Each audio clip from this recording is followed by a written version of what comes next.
باللہ من الشیطان الرجیم بسم اللہ الرحمن الرحیم۔ انسان کا پتھر اور لوہا بن جانا۔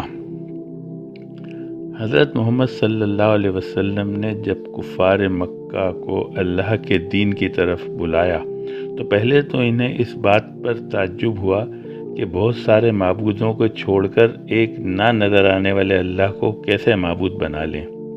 وہیں انہیں اس بات سے بھی بہت تعجب ہوا کہ مرنے کے بعد دوبارہ زندہ کیا جائے گا اور نیکیوں اور گناہوں کا حساب کتاب ہوگا۔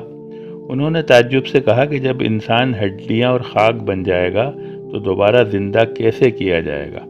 اللہ تعالیٰ نے سورہ بنی اسرائیل آیت نمبر 50 اور 51 میں فرمایا، کافر کہتے ہیں کہ جب ہم مر کر ہڈیاں اور خاک ہو جائیں گے تو کیا پھر بھی ہمیں زندہ کر کے اٹھایا جائے گا؟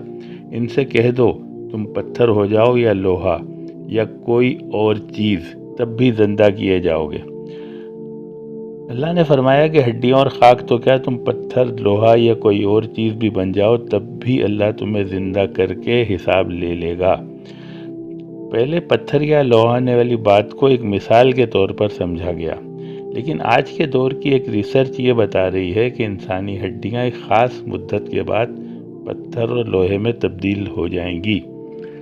نیشنل پارک سروس USA کے مطابق ریسرچ یہ بتاتی ہے کہ ہڈیوں میں موجود آرگینک مٹیریلز ایک طویل مدت کے بعد آئرن آکسائڈ یا آئرن سلفائڈ سے ریپلیس ہو جاتے ہیں۔ اس کے بعد ہڈیاں منرلز میں تبدیل ہو جاتی ہیں جو بعد ازاں پتھر اور دھات بن جاتی ہیں۔